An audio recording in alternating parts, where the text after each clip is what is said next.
Fala galera, mais um videocast de gala com Daniel, Leonardo, meus grandes amigos.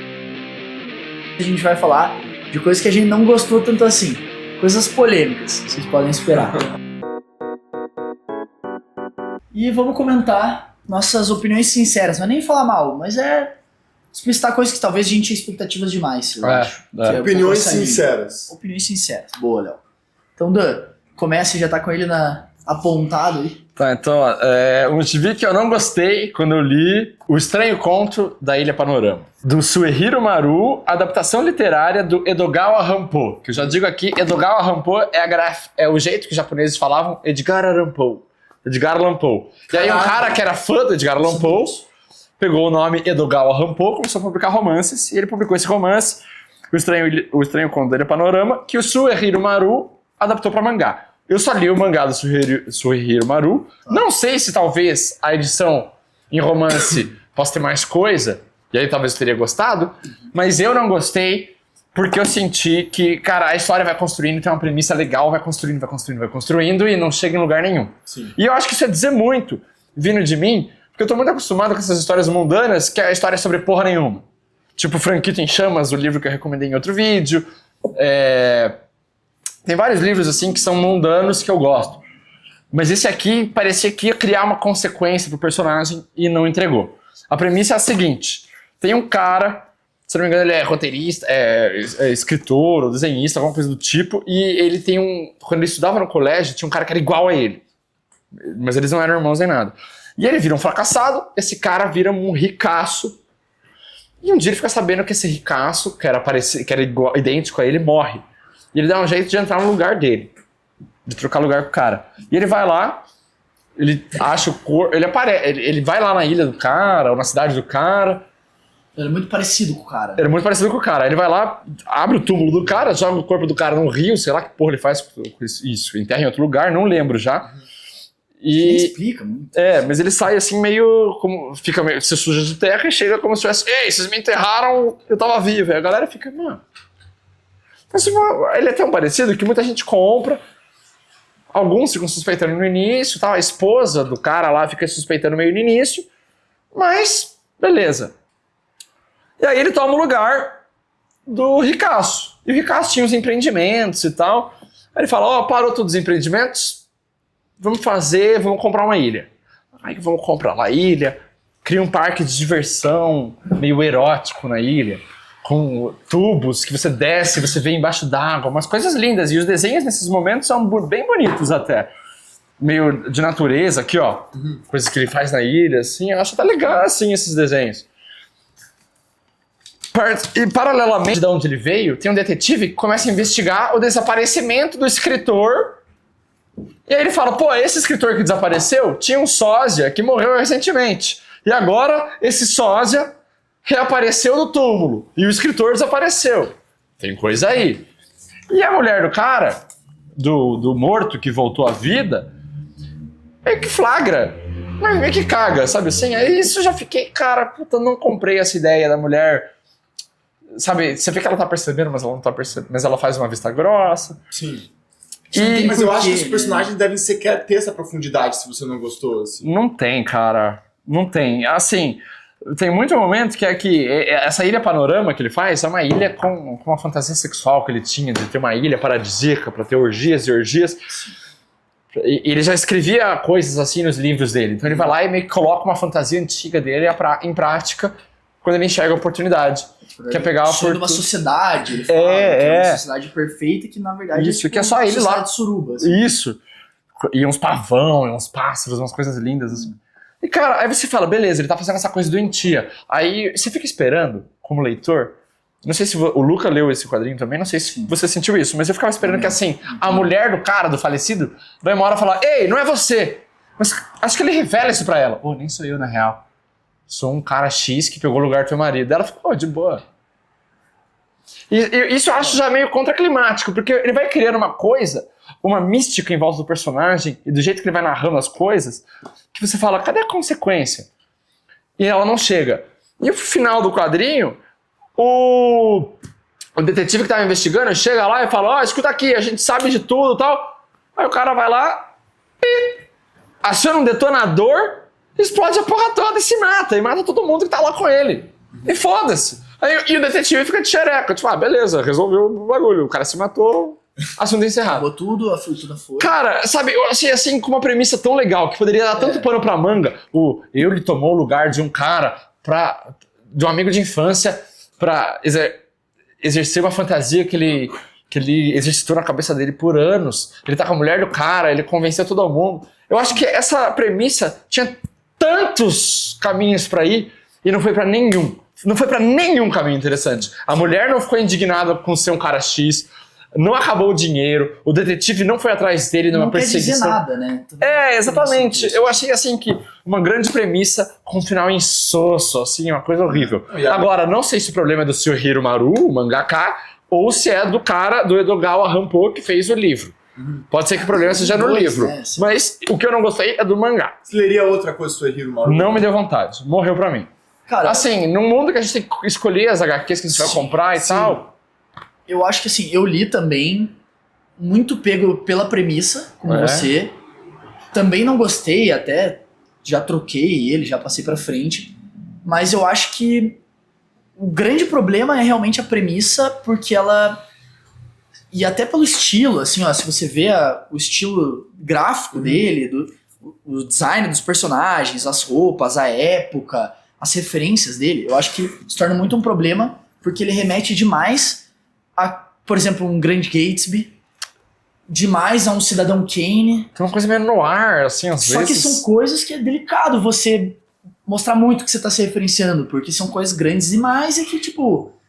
Exato, as pessoas cara, esperam demais Grande também. Gatsby foi uma perfeita colocação, Né? porque eu esperava uma história de um vigarista grande. E tem essa mística, esse cara muito louco, o sonho dele, Isso. ele cometeu um grande golpe pra isso, e aí tem o lance do Cidadão Kane. Quando começou esse grande lance, eu não achei que ia ter, tipo, não me importei tanto com o lance da mulher, desde o começo... Porque não engaja, ela é uma personagem meio bobona, ela não é tonha, assim. Os detetives são bobos, é tudo meio bobo. Não, porque o detetive... Desculpa, mas o detetive, ele aparece no final da história, né? Tipo assim, tá rolando as paradas e de repente ele coloca lá, ei, um detetive chegou. Aí mostra o flashback do detetive pesquisando e o cara explode a ilha. Então nem o detetive te engaja pra ter um medo dele. Nada engaja, mas eu ainda tava... pensando, cara, vai ter essa virada Grande Gates, essa virada Cidadão Kane, que a pessoa vai se implodir. O sentido da história vai ser sobre ela. E ela mesma vai ver, tipo, toda a futilidade daquele lance. E ele, pra mim, ele constrói nesse sentido. Tipo, cara, ele vai ver que aquilo é vazio no fim, que ele só é uma pessoa... Que aquele sonho dele que ele alimentou a vida inteira não era tão tesão, né? E de fato, ele se implode, mas tipo... Isso, com uma bomba, tipo, um negócio totalmente anticlimático. Não é uma implosão. Não é uma implosão metafórica. Léo, é literalmente. Acabou a história. E você não vê o dilema dele até isso. Tipo, se ele terminasse o quadrinho exatamente antes de aparecer. Isso, bomba, ele não tem nenhum remorso. Ele tá ali, ele fala, quer saber? Vamos meter o louco. Olha aqui a cena da explosão, assim. Que coisa, sabe? Olha, como se fosse épico. Não é, sabe? Você não vê ele ficando com medo de sofrer consequências. Você não vê, ou tipo, uma grande história de vigarista, que meu truque final, ele revela e some. Houdini. Não, é só, fiz merda. Tipo, banal. Sabe, você não entende qual que era o ponto da história. O que essa história te disse? Não te disse nada. Sim. Então, como você falou, muitas vezes não precisa dizer necessariamente alguma coisa, pode ser, tipo... por estilo, né? Pode ser uma coisa só estética. Mas o ponto do autor, né? Não chega a isso, porque ele tenta dizer alguma coisa, eu acho, mas não... eu acho que é isso que a gente falou. Cara, começou com uma premissa boa, mas não sabia como terminar, e o editor falou, tem que lançar. E ele falou, então o final é esse. Sim. Então, assim, eu não recomendo. Passável, assim. Mas, pra quem quiser comprar um mangazão top, eu passo aí pra vocês no precinho, mano. Preço de capa. Pois eu não recomendo. Boa, Dan. Eu não irei me aventurar. Não vale mesmo. Como eu disse, num mundo que você tem que fazer tantas escolhas, quanto menos você se arriscar... Quanto menos você se arriscar, claro. Sim. Eu não me arrisco muito, não. Eu acho que tem outras coisas a verdade, que são... na real, esquece esse papo de se arriscar. Não é uma boa história, o desenho não vale a pena. A temática dá pra você encontrar em outros lugares. Isso, exatamente. Você tá mais bem servido com essas obras que o Luca mencionou. Decidi trazer esse quadrinho por 2 motivos. porque eu sei que vocês gostam. E o segundo, ele é um clássico, né, tal, então é minha vez dos clássicos. Eu sei que vocês gostam. E ele é superestimado, na minha opinião, absurdamente. Sim. Tá? Então eu trouxe aqui, né, a edição da Devir, que veio em 3 encadernados aqui. No começo, né, a minha experiência, eu vou contar que eu acho que também pode deflagrar um pouco do que foi, né? Então, eu tô falando de Incal, um grande clássico, né, da nona arte, escrita por Jodorowsky, o mestre, desenhado por outro mestre unânime, que é o Moebius, tá? O Jodorowsky é chileno, o Moebius é francês, é um grande encontro de gênios, e eles fizeram essa obra. Tem todo um contexto que ela veio depois de Duna, né? Léo, você pode depois contar mais disso. Então, tem toda uma epicidade esperada ali, e eu sabia já de todas as histórias. Eu sou um grande fã do Jodorowsky, é um dos seres humanos vivos que eu mais admiro, com certeza. Jodorowsky, pra quem não sabe, ele foi um diretor de cinema muito grande, influenciou os Beatles, a Montanha Sagrada, depois ele virou escritor, ele tem tarô, ele tem todo um pé no ocultismo. Ele tem um sistema de tarô dele. Hoje em dia ele tem 94 anos, ele continua publicando, continua escrevendo. E eu já li outras obras dele em quadrinhos até, como A Freira do Coração Sagrado, que eu acho fantástico. E tem outras, Metabarões, que eu quero ler, Borgia, outras coisas dele que eu admiro muito. Então eu fui já com muita expectativa, com uma expectativa elevada.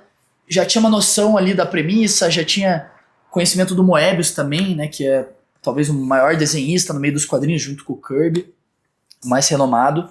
E eu acho que todo esse burburinho que eu mesmo gerei também me ajudou a me frustrar. Porque o que aconteceu? Eu li a história, eu acho assim, falar aqui dos pontos fortes na minha opinião. Sim.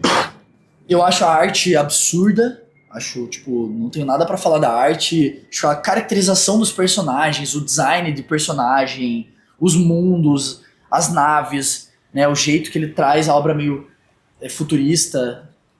Não vou nem entrar em tanto do mérito na história ainda, mas, sabe, olha isso aqui, tipo... Essa página é icônica. Pra mim é uma das maiores aberturas de gibi da história. Eu concordo, sabe? É um deleite. Então você começa a ler isso, você se empolga. Posso fazer só um parênteses? Aqui não são as cores originais, tá? Isso que eu ia falar. Tá. Que eu acho que isso contribui, pelo menos, pra arte. Vamos lá. Esse é o primeiro, eu acho que é o ponto mais importante. Sim, contra-argumento. Mas continua, Lucão. Pode ser um ponto importante pra minha experiência. Mas o meu ponto focal não foi nem tanto a cor, que eu fui descobrir depois que não era original, nem tanto a arte. Foi realmente a narrativa, que pra mim ela empolga demais no começo, a premissa é muito boa, como ele é panorama, e depois ela não vai, tipo, ela vai... Os personagens ao entorno são muito bons, mas eles aparecem de um jeito muito... É uma crítica ao trabalho de ficção do Moebius, que as intenções narrativas são mais esotéricas do que... narrativas satisfatórias, lineares. Exato, né? mas não é como se eu não esperasse isso dele, sabe? Ele traz isso já do cinema, tudo. Mas eu sinto que aqui em Cal é muito uma coisa de tipo... O final da história aqui, né? Que eu não vou dar spoiler, mas entra num lugar meio de realidade paralela, multiverso, que é uma coisa que eu também já tipo, não curto tanto. Parece que o tempo todo, desde o começo, ele já tinha esse final na mente... E tudo ele só coloca personagens incríveis pra te levar naquele ponto ali. E pra descartar eles depois. E pra descartar, e pra não ter utilidade nenhuma. E, tipo, o personagem principal tem um lance que eu acho massa dele ele ser meio errôneo, assim. Mas ao mesmo tempo eu acho mal explorado isso também. Acho que ele não tem não tem um lugar profundo dele ser assim, sabe? É simplesmente porque esse mundo utópico é muito fodido, e todas as pessoas são muito fodidas, e... Não sei, cara, pra mim isso se perde num lugar meio vazio, meio... Assim, eu acho essa coisa do personagem principal, sabe? essa coisa do errôneo... Eu não tive vontade, né, desculpa, mas tem também o antes do Incal e o depois do Incal, né? Então, eu até acho isso interessante, ele lançou primeiro o Incal pra depois contar o antes e depois. Mas, puta, isso, eu não tenho tanta vontade de ler, nem o antes, nem o depois. Eu acho que se você lesse com as cores, eu juro que você ia ter gostado. É mesmo? Porque a graça é as cores. Talvez. Eu acho que a graça não é as cores. Eu acho que a graça é que as cores te lembram a época em que o quadrinho se coloca. Sim. Entendeu? Essas edições Porque você são falou muito que feias. não é inovador, mas na época foi. Assim, ó, isso aqui são as cores originais. Mas é tudo assim. É outra... Mas assim, vai ter o mesmo problema de narrativa que você falou ainda, Sim, entendeu? sim. Talvez afete o Mas as sentido cores, de outra maneira. as né? cores Preguiça pra inconsciente, ler também, sabe? Tem preguiça porque a arte vai tipo te convidar as mais, cores inconscientemente vão te lembrar da época que se passa. Mas eu acho que assim, esse negócio do personagem ser errôneo e do esoterismo. O Jodorowsky, como a gente disse, tem baralhos de tarô próprios. Ele é muito estudado no assunto. Mas eu gosto disso dele, então, tá ligado? Mas o personagem é o John D. Fool, que é pra ser a carta The Fool. que começa Então, de cabeça pra baixo. é um personagem que é errôneo, porque ele é o fool, ele é o bobo. Ele, É o picaresco, ele tá fadado a errar, a ser um cara equivocado. Tá ligado? Enquanto tem outros arquétipos que vão aparecendo na história, que são outras cartas. Pra quem tem conhecimento de tarô, vai enxergar isso muito melhor do que eu. Sim. Mas eu acho que justamente é um ponto que, assim, justamente, é ele pegando uma carta do underdog, do errôneo, o cara... Não, e jogando pra jornada bobo. do herói, entendeu? Tipo, Mas é muito, mano... Concordando com você, Sei talvez lá. seja um quadrinho meio superestimado mesmo. Porque o público que vai gostar dele e que vai tirar as coisas que o autor pretende é muito específico. Não tem por... É mais pela reputação do Moebius, eu acho, e do Jodorowsky, talvez, que é considerado um clássico. encontro, né? O encontro Porque pra ser um clássico, eu acho que tem que ter, tipo, É um encontro de uma dois gigantes. universalidade Sim. nas pessoas que gostam, né? Eu mas acho um quadrinho muito específico pra gostar e pra Eu chamar concordo, a atenção. eu concordo. Porque, como eu falei, a graça é as cores. Tipo, você tem que estar procurando uma coisa muito específica ao invés de ser uma coisa que é pra ser um clássico. Tipo Mouse, Persepolis, Watchmen. Eu concordo, mas é que nessas situações, Inferno. mas é que são nessas situações que o fato de serem dois gigantes da indústria se encontrarem, que vão abrir a cabeça de um potencial fã que não iria ver uma história esotérica, de space opera esotérica, de falar, vou dar uma chance pra essa space opera, e aí ele vai pescar alguns fãs novos, entendeu? Então é um trabalho que tem que ser Mesmo feito. esses exemplos que eu falei agora, Watchmen, Persepolis, Mouse, do Inferno, imagina eles coloridos quando eles são em preto e branco. E coloridos da forma que foi, assim, igual o Monstro do Pântano. Se você comprar essas edições da Panini caríssimas, você vai gastar dinheiro, você vai abrir, não vai curtir, vai pensar que você, tipo, desperdiçou dinheiro, assim. Sim. Porque as cores são parte da experiência, de todos os quadrinhos que a gente discutiu. Essas cores dos digitais. clássicos. Parte da arte de quadrinho. É uma parte muito importante A até, cor eu diria. ou a ausência dela, né? A cor ou a ausência Mas assim, eu concordo que ó, preto e o tema branco. esotérico não é pra todo mundo mesmo. Eu gostei na época que eu lia, sempre que eu tava com vontade mesmo. Eu tinha acabado de ver o filme do Jodorowsky e tal, sabia quem ele era, então eu tava muito com sangue no olho de entrar e eu gostei da parte esotérica. E eu nem sou uma pessoa muito esotérica, nada, na verdade, eu espiritual, mas acho que isso me fez gostar ainda mais. Sim. Por eu não ser muito versado em nada esotérico ou espiritual, assim, foi uma coisa que eu... Nossa, olha esse jeito de ver o mundo que eu não flagrava, colocado, moldado para uma história espacial. E que uma coisa que eu gosto, normalmente, vocês sabem que eu gosto muito de quando uma narrativa se espelha uma coisa na outra. E aqui tem uma coisa que o último painel da história é o painel da abertura, dele caindo. Porque o bobo tá sempre caindo, ele tá sempre em queda, ele é sempre o bobo. E eu amo essa também, coisa do baralho também, Isso de é bem fechar massa, isso é o bem ciclo massa, de isso eu gosto cartas. Sabe? Então eu acho que narrativamente é muito inteligente. Eu acho massa também que é uma história, que é tudo isso. É uma ópera espacial. Épica, gigante, com esse personagem, que depois tem spin-off e tal, mas que ainda é um álbum franco-belga. Ainda é essa coisa que é esse produto, de novo, super específico e super autocontido. Vai contra tudo que a gente tá falando do He-Man mais cedo, etc. Sim, Total. sim. Você só compra um álbum. Não tem Qualquer merchan. criança aqui na Europa tal, vai só tipo, curtir e ficar relendo ele. E dentro dessas condições, criar uma obra que supera isso, que transcende isso, que a gente esquece que é isso originalmente. Porque o Incal é o Tintin, é o Asterix, é o Torgal, enfim. É, mas ele é mais o Torgal do que o Tintin e o Asterix, né? Mas ainda nas famílias tá nesse europeias. formato. Não, a gente sim, esquece sim, o formato dele e ele quase transcende o formato dele dessa forma. Não, total. Isso eu acho que é o valor dele. Agora, mas realmente, a narrativa Cara, em si, eu vejo as suas críticas e eu acho que elas são, tipo... Não, mas nem que talvez seja ruim, tipo, justificam eu acho que ser superestimado um pouco. tem claro. pontos legais, assim. E eu só acho que é isso, ele vai pra um lugar meio herói. Por mais que ele rebusque todo o enredo, tipo, o entorno, na verdade. Então é uma coisa até, os episódios 1, 2 e 3 de Star Wars. Então, cara, você fica imerso. Quando você vê, você gosta. Tipo, a experiência é massa. Mundo. A pessoa vai gostar que vê umas naves. Então, porque sabe? o universo é incrível, exato. Sabe a experiência Então, que eu tiro com o Incal? Do desenho. A experiência que eu tirei com o Incal, a geração nova agora, que tá vendo Duna. Inclusive tem um paralelo de Incal em Duna que a gente pode falar depois. Pode falar Mas depois. a geração que tá vendo Incal e tá vendo Duna agora, é assim... Foi no cinema e foi comprado ali pela atuação do Chalamet, de um monte de gente, não sei, nunca vi o filme. Mas assim, vou sentar aqui no cinema e vou me abrir muita gente não conhecia o livro. E vou me abrir esse mundo novo aqui. E saiu vendido. Tem gente que não. Cara, eu acho que com o Incal a experiência que eu tirei foi essa. Tipo assim, eu vou comprar o que esse cara estiver me vendendo, sabe? Aí tipo, e vou aproveitar esse mundo que ele tá criando. Sem nem me pegar tanto as Vou imaginar, vou deixar... Isso, sabe? Eu vou... Pega na mão do roteirista e, assim... Mas você não admite que pode ser meio superestimado mesmo? É cavalo de Troia, mano. E assim, ó, por exemplo, vou dar um exemplo pra vocês. Eu não sei se Esse aqui eu gosto da parte espiritual. Porque eu, de novo, como eu não sou um cara espiritual, era como se eu estivesse olhando... Mas ela é muito básica, assim, muito... Não achei, porque eu acho que quem tem conhecimento de tarô... E, por exemplo, não sei se já leram que o Moebius fez um quadrinho, não lembro quem escreveu, acho que o Stan Lee até, que é do Surfista Prateado. Sim. Parábola. Cara, eu acho mais profundo, assim, mais, tipo, história do que o Incal, tá ligado?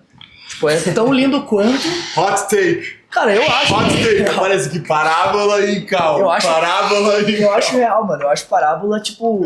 Ele quer dizer uma coisa que ele consegue fechar ela... Mas parábola também é um pouco superestimada, tá ligado? Eu acho. Eu acho melhor do que Incal. Mas, ó, posso falar? Foda, o clássico Se superestimado. você quer ler coisa do Jodorowsky sem ele bater essa punheta espiritual e do terceiro olho, o quadrinho do Jodorowsky que ele não faz isso, tem dois que eu consigo lembrar. Um é o Gilles Ramesh, que é um detetive podre, mas aí detetive podre é melhor ele Mutarelli de Diomedes. Cara... Mas o do Jodorowsky, que é ele sem fazer espiritual, é o Jodorowsky shakespeariano, é Bouncer. Quadrinho de cowboy, que o cara é o cowboy que só tem um braço. Pau. Legal. Que é um pouco ao topo também. Mas o El Topo é espiritual também. O El Topo eu não gosto, que é a punheta espiritual. Eu não acho que acerta. Eu acho que acerta. Eu não acho que acerta. Porque aí é mais simbólico e... Tipo, é sobre o simbolismo. Então, ele, cara, mas foi a sua primeira experiência com simbolismo. A minha vai ser a primeira. A Incal também é bem simbolista, né? Exato, porque aí eu acho... Tipo, eu sei, mas eu acho que daí você já veio pro Incal com a parte simbólica saturada do El Topo. Eu li o Incal antes. E o El Topo eu já falei, beleza, Jodorowsky tinha Jodorowsky, entendeu? Eu amo Igual eu li o Cara de Lua, que é do Jodorowsky, com o mesmo desenhista do Bouncer. Que é o Jesus, mano. Desculpa. É Jesus. O Louco do Coração Sagrado também. Ele faz a história bíblica, mas... Agora o Bouncer não. O Bouncer é o Jodorowsky sendo tarantinesco, assim. Não, e a capa do Incal, aquela capa amarela, ela é maravilhosa, ela é icônica dos quadrinhos. Não, tá segurando o livro, você sente. As cores. Essas capas aqui são horrorosas. Sim. Não, da coleção do Pipoca eu não falo nada. É tipo... Mas as cores, real, Lucão.